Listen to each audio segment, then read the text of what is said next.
Today on the 21st show, for generations, gays and lesbians often found community in bars.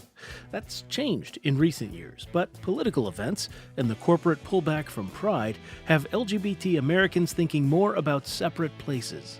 Not just bars, but cafes and bookstores and other places where people can build community, find safety in numbers, and just be themselves. I'm Brian Mackey. We'll talk about that today on the 21st Show, which is a production of Illinois Public Media, airing on WILL in Urbana, WUIS in Springfield, WNIJ in Rockford DeKalb, WVIK in the Quad Cities, and WSIU in Carbondale. But first, news.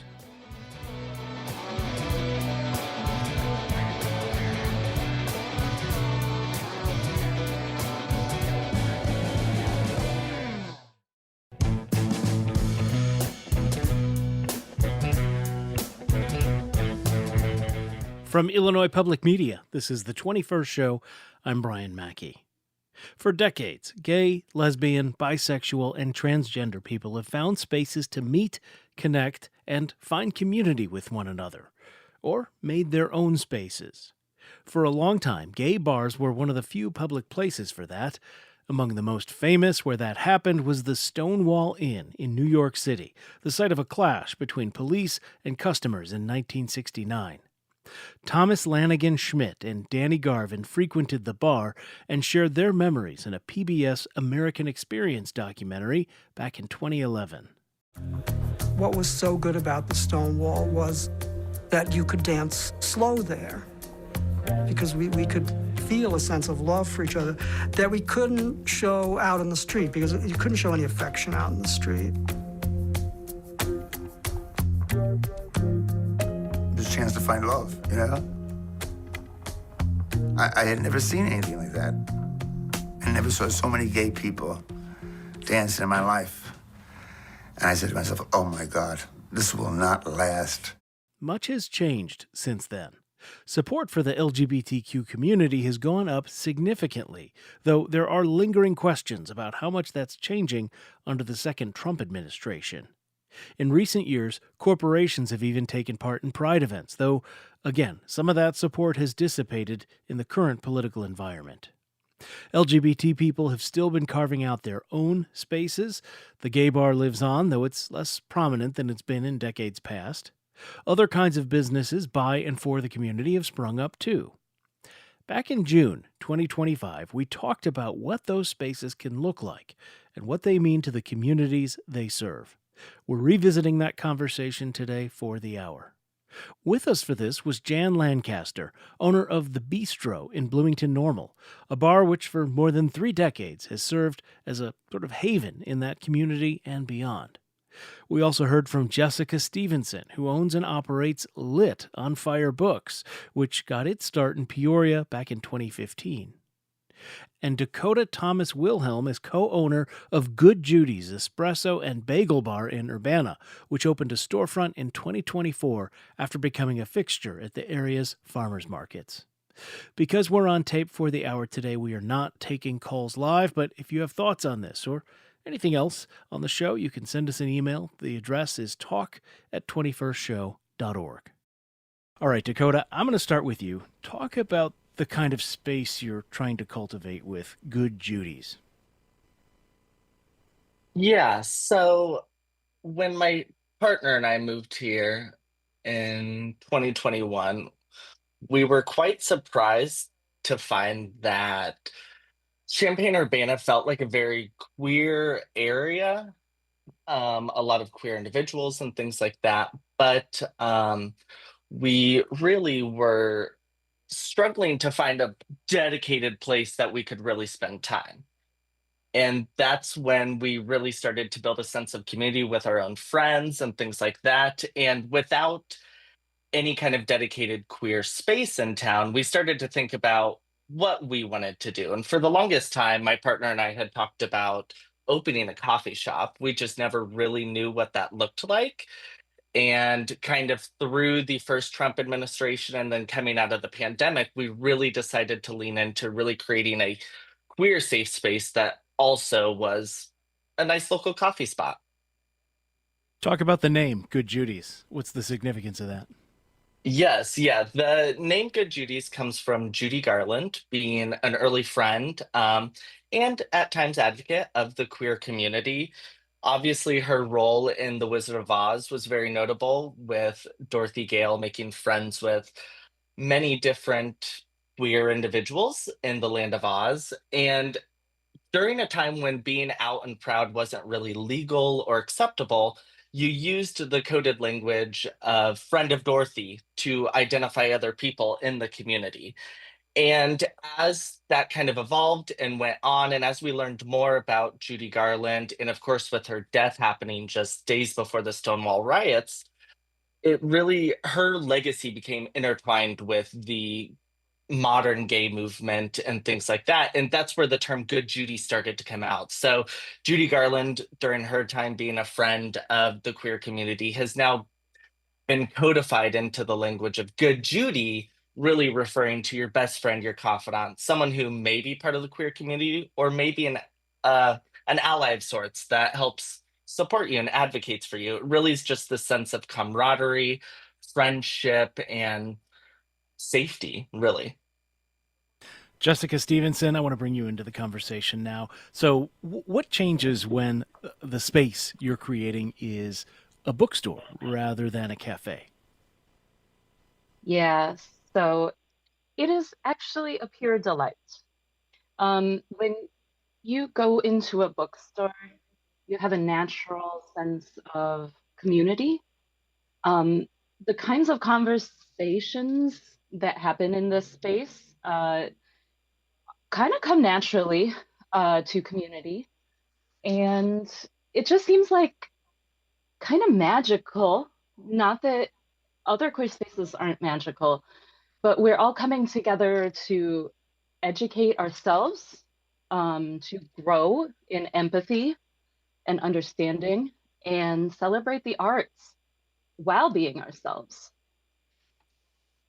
I want to share a text message we got from someone in our texting group, which, by the way, you can join by texting the word talk to 217-803-0730.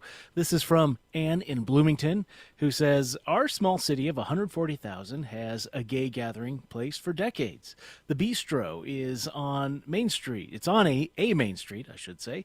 It's well thought of by all and has welcomed LGBTQ folks and allies, sponsored events, held political fundraisers, and been a boon to our overall community for years.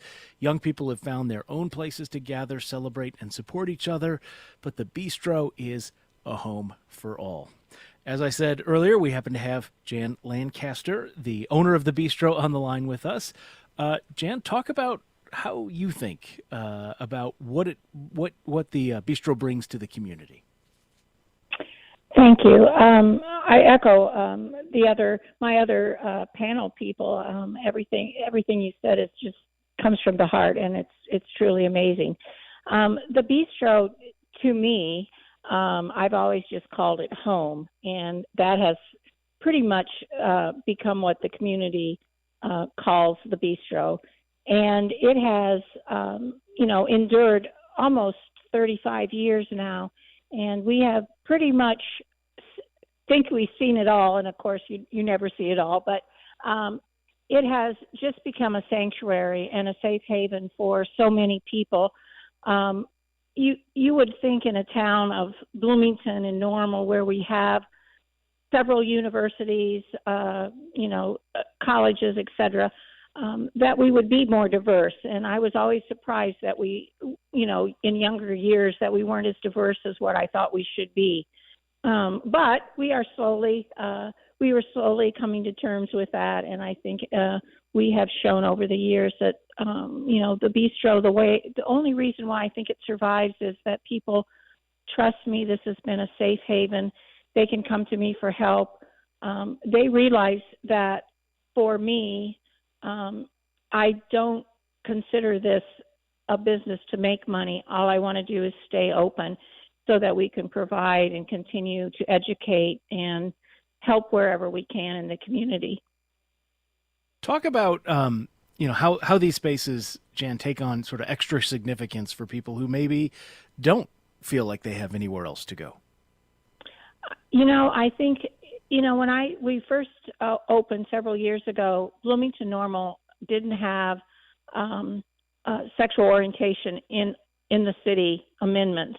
And so right away we started doing programs and trying to work with the city to get this amendment passed. And we called a meeting.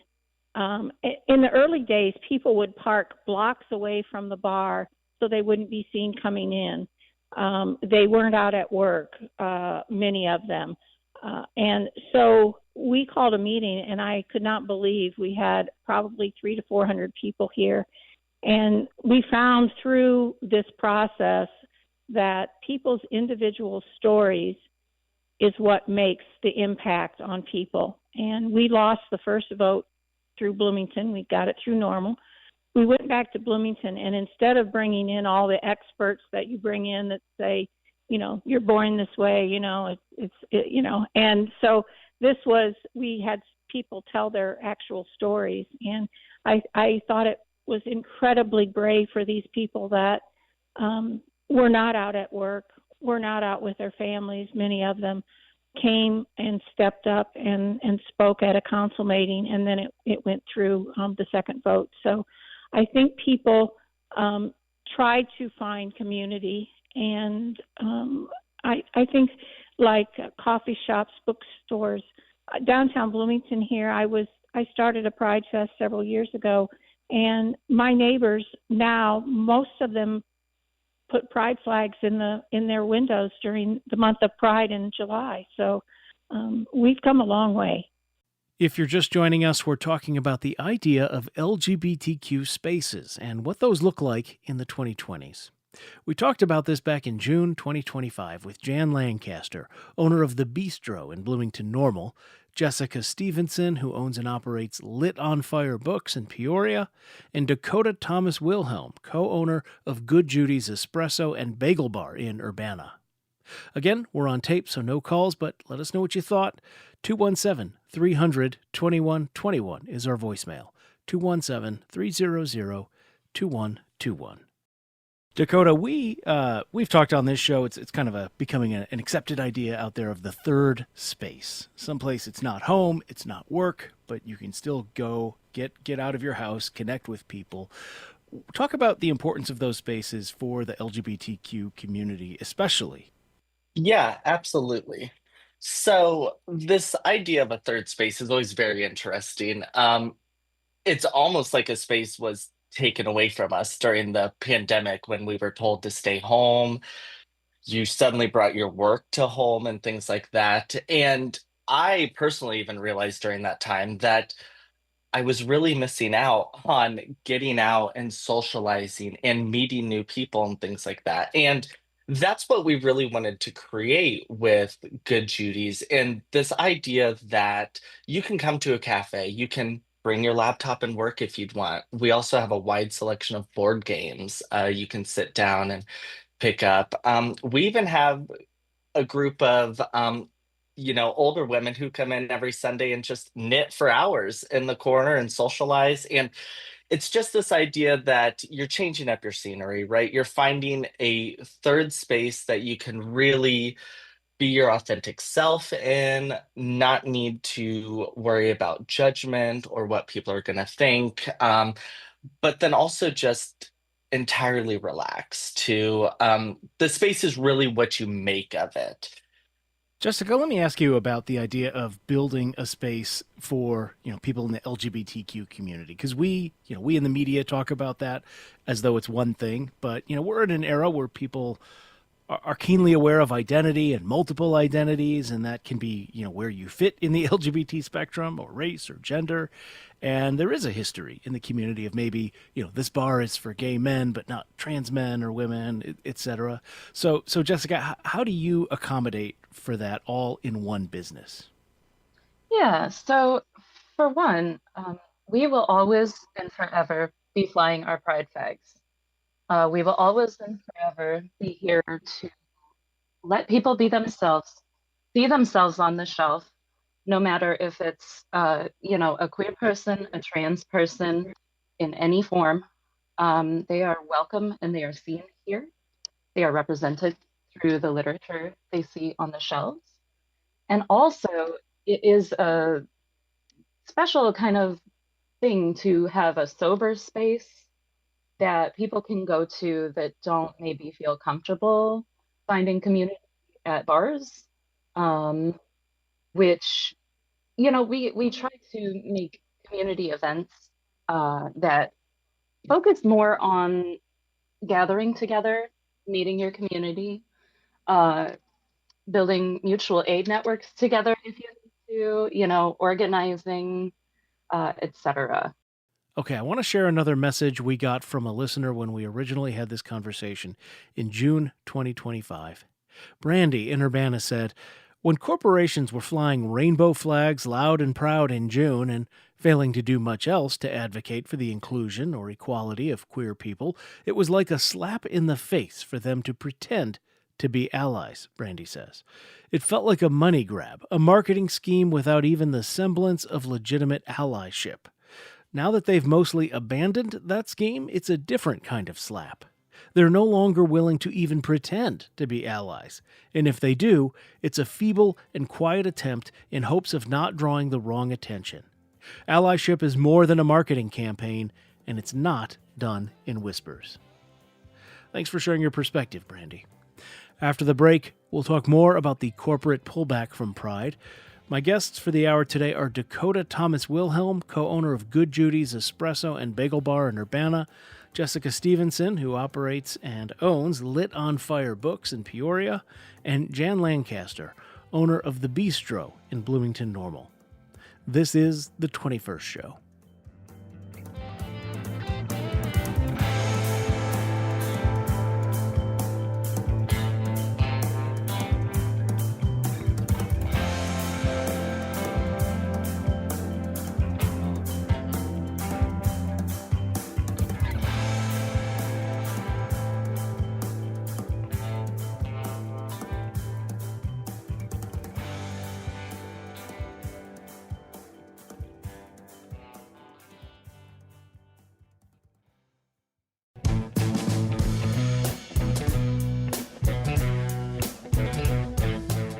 It's the 21st Show. I'm Brian Mackey. We're hearing about the places LGBT people in Illinois go to find community and what those places mean for people who want to find spaces to be themselves. We spoke about this in June 2025 with 3 business owners who offer those kinds of places: Jessica Stevenson of Peoria's Lit on Fire Books, Dakota Thomas Wilhelm of Urbana's Good Judy's Espresso and Bagel Bar, and Jan Lancaster of The Bistro in Bloomington Normal. You'll hear reference as we go on to 1 or 2 events that have already happened. We're leaving those in because they're still relevant to the broader conversation. You'll also hear a few mentions of last year, this year, which, of course, in this case, refers to 2024 and 2025 when we aired this.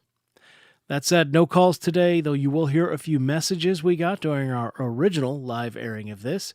Emails are always welcome. You can share your thoughts with our team by sending a message to talk@21stshow.org. talk@21stshow.org. Andrew is calling from Rockford on line 1. Andrew, thank you for calling in. Good morning. Thank you for having me here. I wanted to just comment. So a little introduction. I'm co-chair of the Rockford Area Pride Committee. We actually put on Rockford's first Pride Parade last year. And I've been listening to the comments about the pullback of corporate sponsors, and I can very much affirm what has happened, because last year we were surprised at how much we received from corporate sponsors all the way around.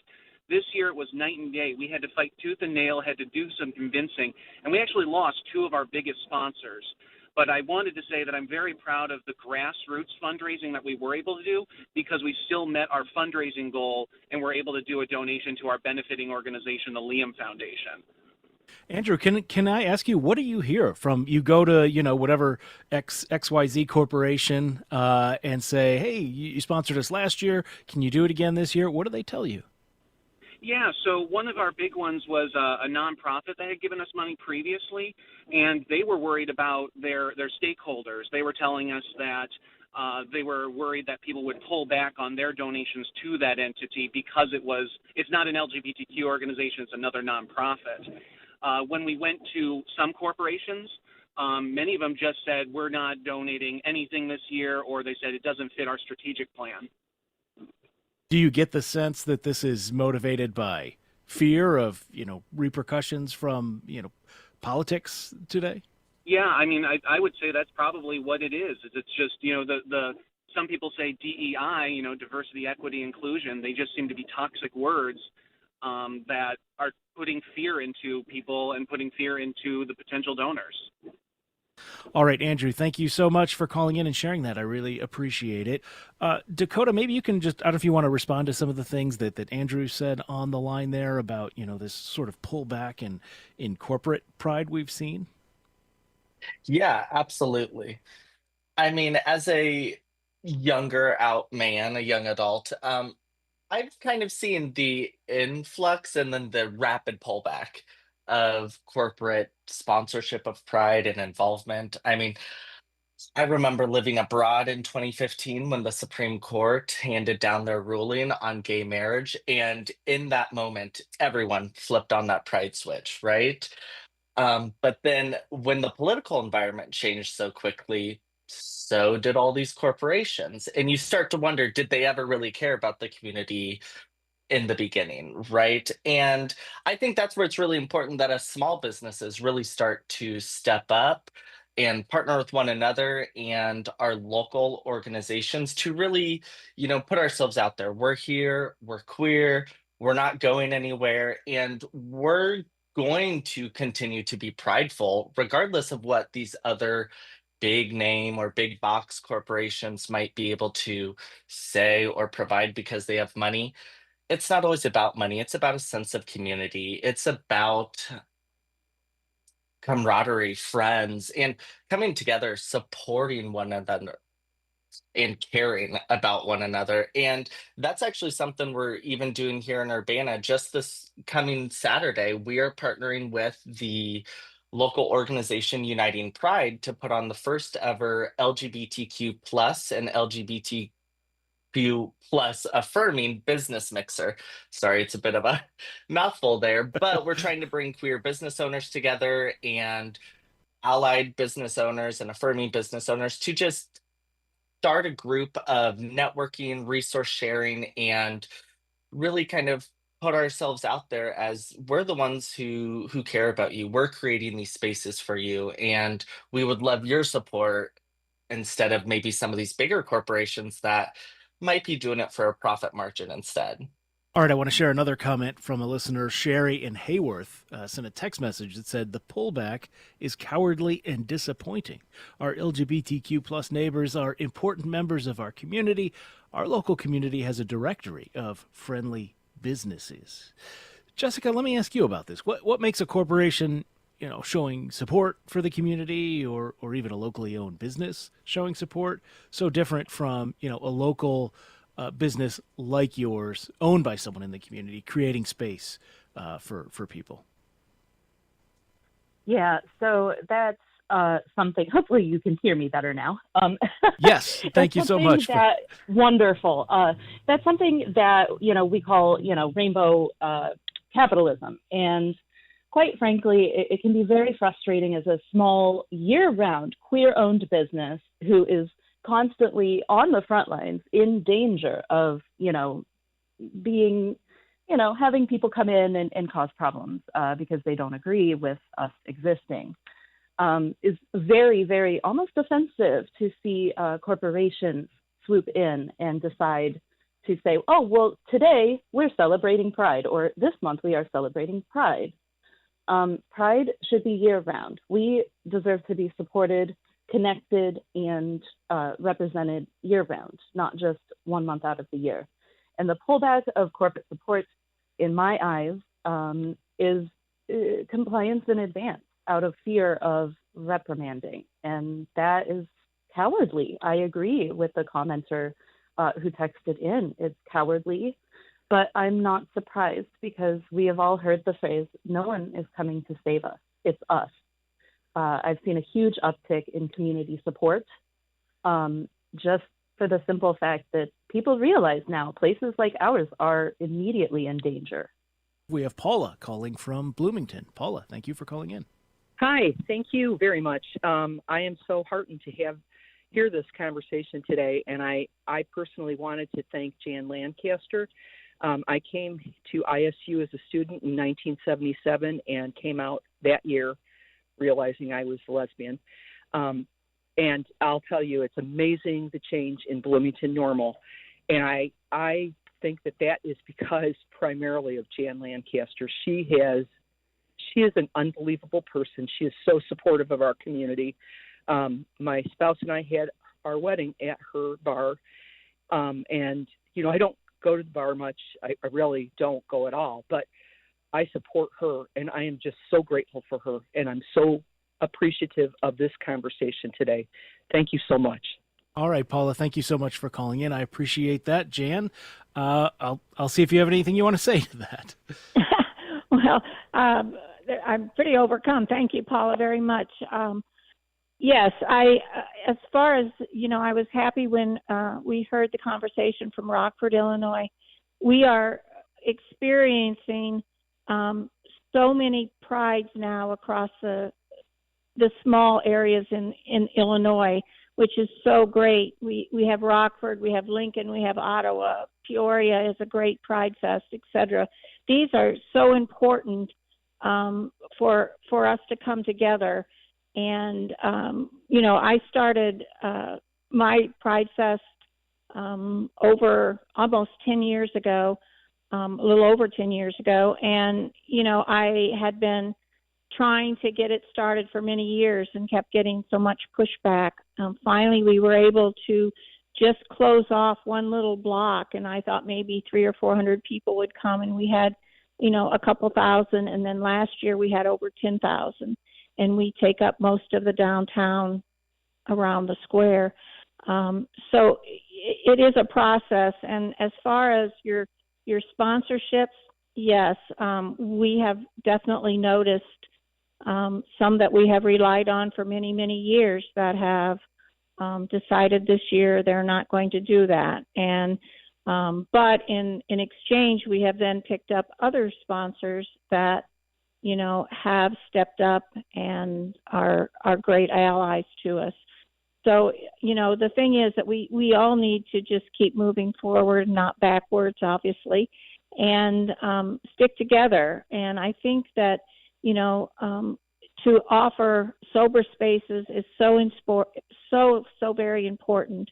We've in the last, we've always offered non-alcoholic, but in the last years, this has really been something that we have really adjusted to, and offer many, many, non-alcoholic beverages. But sometimes it isn't comfortable for people to come into a bar and be around that environment. So, sober places are so very important. And so I really applaud my fellow panelists because you're offering such needed spaces. Jan, maybe, and I'll ask them about this, but maybe from your perspective as somebody who's been observing this for a little bit longer, how has that changed in the community? Because there was this idea, right? It was gay bars. That was the main public idea, at least, about where there was congregation. Talk about what maybe the cost, the downside to that was. Well, if I'm understanding your question right, the demise of gay bars is what you're kind of asking. Well, I guess the me? demise, and was it maybe not ideal that was the only places people might feel safe congregating were, fueled with alcohol and that sort of thing. Right. Well, obviously, we want everyone to feel welcome everywhere they go. I mean, that is, that's just a human right. That's a goal for, everything. And I think that a lot of the bars in the early days were, there was many bars that were just lesbian bars. There's many gay bars. There were, that just, and when I opened, I'm just like, come on in, and so I think that the one thing that has helped this bar maintain is that everyone is welcome. I'm very cautious about if someone comes in that is inappropriate, that they are immediately asked to leave, of course. But I think that's why some of the bars did not make it, is that they were not willing to make changes, and grow. And, it isn't, always about selling booze. It is about community. It is a meeting place. Things also changed very dramatically with social media. People used to come to the bar to meet people. They don't need to do that anymore.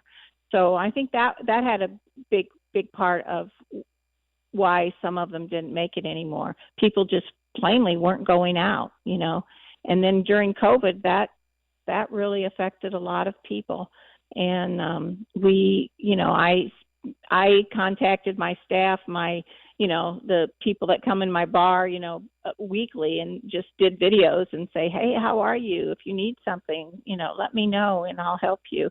That created a lot of depression for people during that period. And so we have to watch out for each other. Jessica, how about from your perspective? Talk about the significance of a gathering place that isn't centered on alcohol. Oh, absolutely. So I love our vibrant queer community here in Peoria, Illinois. There is so much drag. We have a huge drag scene here.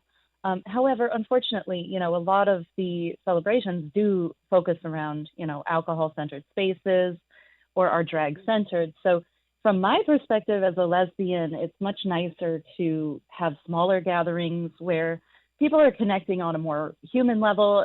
Celebration is great. The existence of queer joy is at the essence of a gay bar. So I want to recognize that, and also I want to celebrate Jan as the legend that she is. But also it is nice to build smaller community connections where people can actually make plans to go out and go hiking together or do crafts together, or something that brings us closer together. For we all know when we have a bigger support system, it makes it just so much easier to move through life. And unfortunately, in the queer and trans spaces, a lot of us have been a little bit left behind by family for one reason or another. And so we build our chosen families with each other. And I think that's incredibly valuable, just as important as the celebration that we do when we do go out to dance and, just be gay. And Jessica, it strikes me that, you mentioned chosen family. Now with the legalization of same-sex marriage a decade plus ago at this point, you do have even more multi-generational families and kids into the picture, right? How does that change the need for gathering spaces? Yeah, well, it's delightful because, you get to see these families come together and form for probably the first time, in my history. I'm 41. So it's beautiful to see these people, get married, have children, and then, watch those children grow up and watch queer people parenting and doing normal everyday things that we have always been, we should have always been allowed to do without any kind of pushback. Yeah. But we're being told now that we should not be visible, especially our trans brothers and sisters are being told that their visibility is not fair. It's not right. And I refuse to accept that. All right, we need to take another break on the program. If you're just joining us, we're revisiting our conversation from June 2025 on LGBTQ spaces in Illinois and what those look like in modern times. My guests for this were Jessica Stevenson of Peoria's Lit on Fire Books, Dakota Thomas Wilhelm of Urbana's Good Judy's Espresso and Bagel Bar, and Jan Lancaster of The Bistro in Bloomington Normal. We've shared a few messages from our texting group during today's show. If you want to share your thoughts as we plan future conversations, you can consider joining. And you do that by sending the word TALK to 217-803-0730. Again, just text the word TALK to 217-803-0730. More to come after a short break. This is the 21st Show. Stay with us.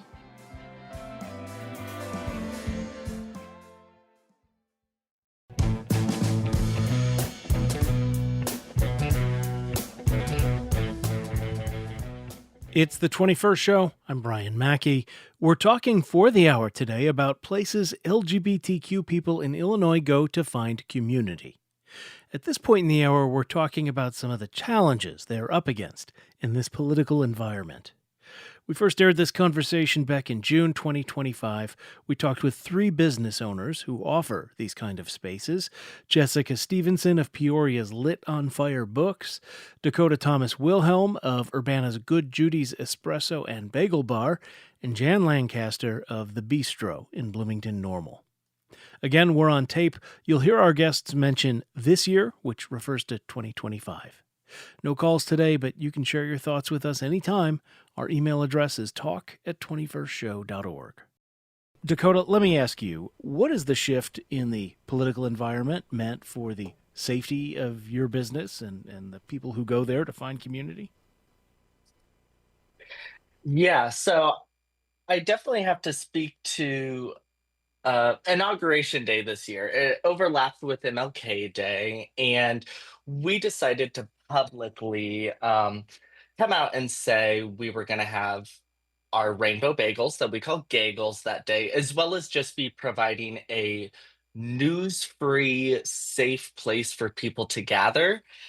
And I was very surprised to see how we were backed up from the counter outside the door for hours that day of people who wanted to get in, wanted to have this community to be with and celebrate with during what a lot of us felt was almost a dark time. And that has continued onward in a lot of other areas where we're seeing people gather in our space to meet with one another and get away from some of the happenings outside of the doors of Good Judy's, right? And that even goes as far as some of these people coming in and starting their own conversation groups in our space or creating networking opportunities and things like that. And we need those safe spaces in this day and age.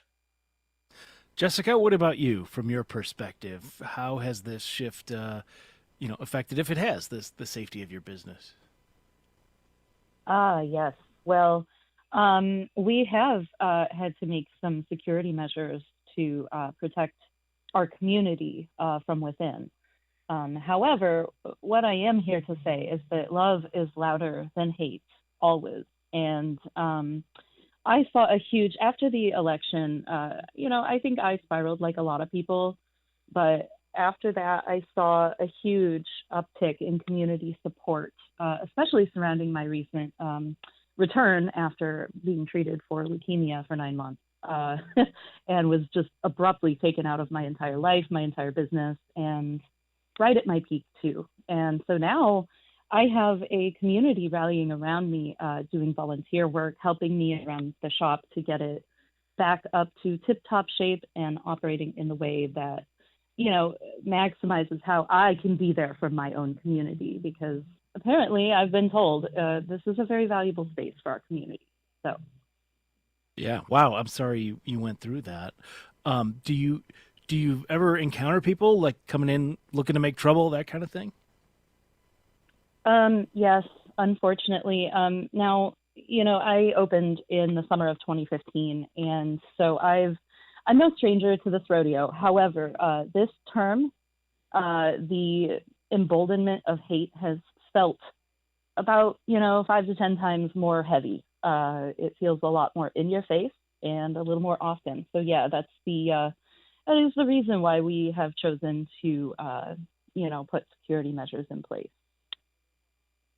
Jan, maybe you can talk about how this environment now compares to what things were like in the early days of opening the bistro.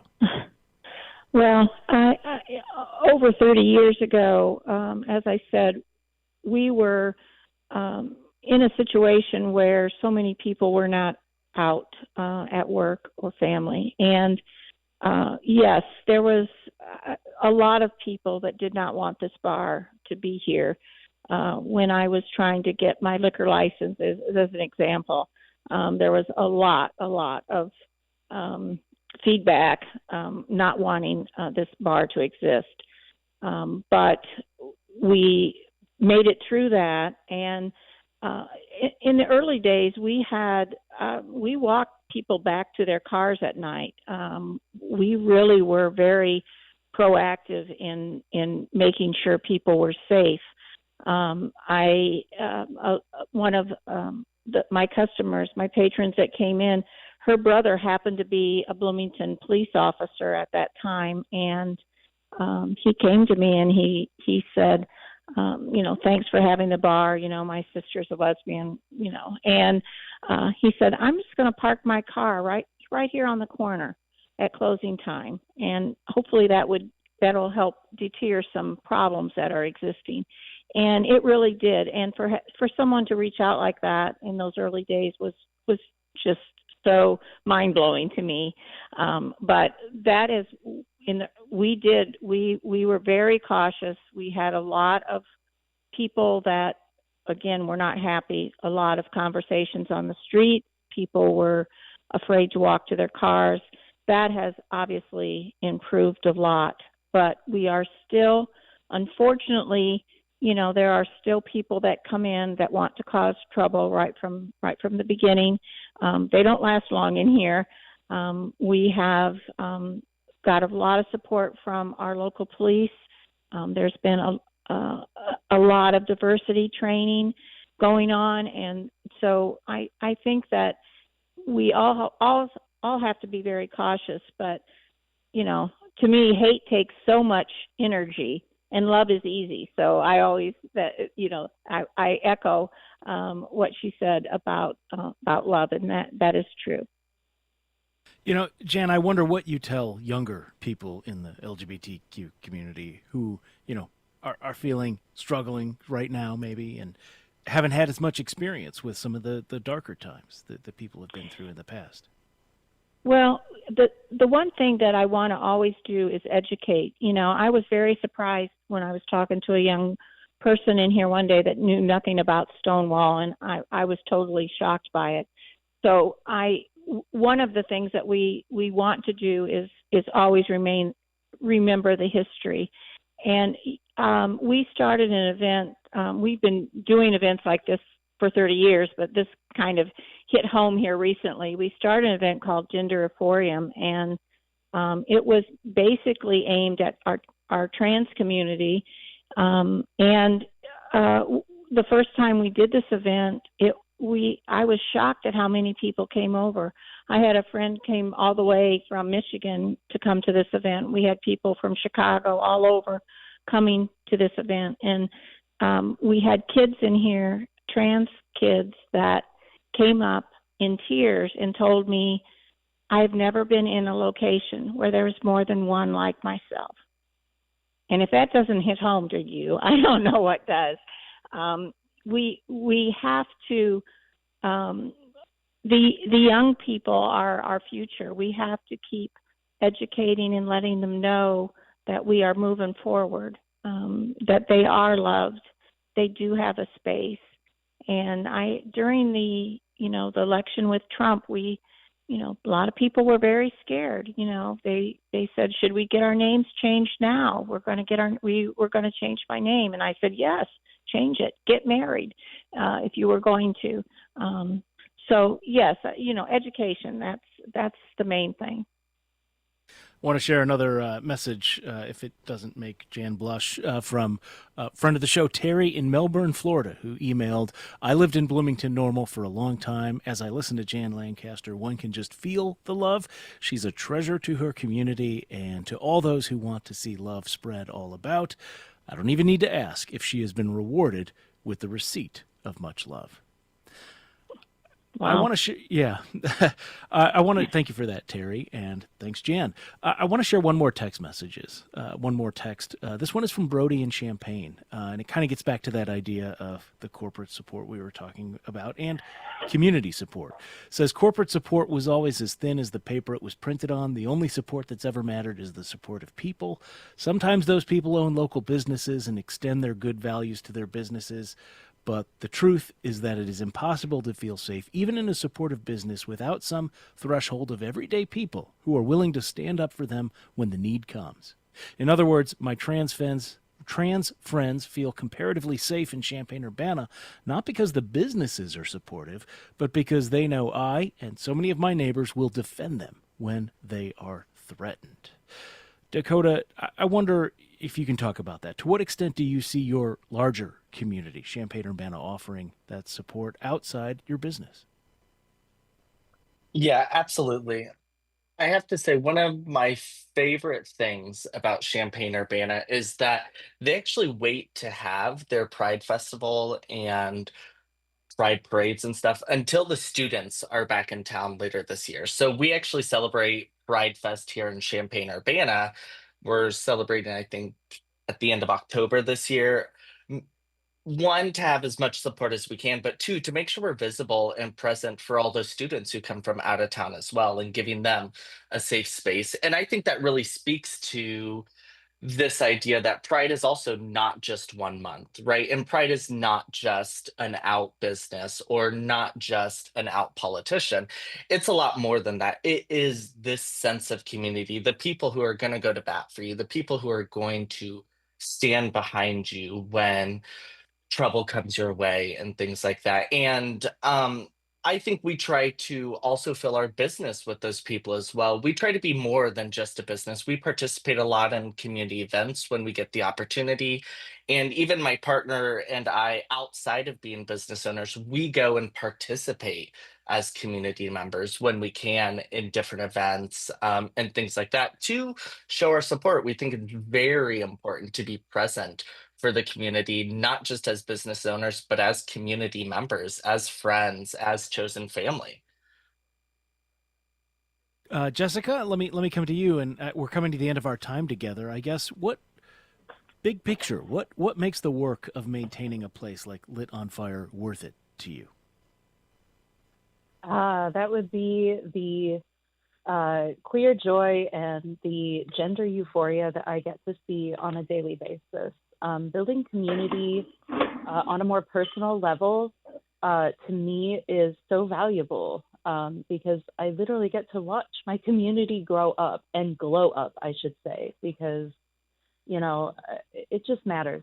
We support each other and we defend each other and we protect each other. And that's a beautiful thing. Jan, what about you? What makes it worth it every day? Well, I'll tell you, I'm 73 years old, and I think I should be retired by now, but somehow I just can never walk away. This place has, it has just grown into such a part of myself and the supportive community, family, your chosen family. So I think that, we as businesses, we need to come together and support each other. We have always, as bars across Central Illinois, we always support each other and what they're doing.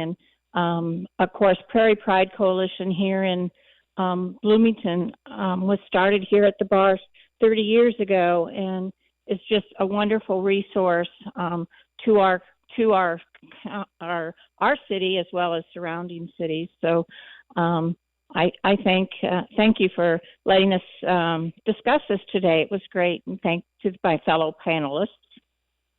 Well, thank you for being with us, Jan Lancaster of The Bistro in Bloomington Normal, Jessica Stevenson of Peoria's Lit on Fire Books, and Dakota Thomas Wilhelm of Urbana's Good Judy's Espresso and Bagel Bar. Jessica, Dakota, and Jan, thanks again for being with us today on the 21st Show. Thank you. Thank you. Thank you. Again, we originally spoke with Jan, Dakota, and Jessica back in June 2025. That's it for us today. If you want to listen to more of our past conversations, you can find all those at our website, 21stshow.org. You can also find every way to contact us there, from our email to our voicemail line to our texting group, which we heard from throughout the show today. You'll also find links to subscribe to our podcasts. Again, it's all at 21stshow.org, 21stshow.org. The 21st Show is produced by Christine Hatfield and Jose Zepeda. Our digital producer is Colson Kahn. Technical direction and engineering comes from Jason Croft and Steve Mork. Reginald Hardwick is our news director. Thanks to the band Public Access for our theme music. The 21st Show is a production of Illinois Public Media. I'm Brian Mackey. Thanks for listening. We'll talk with you again tomorrow.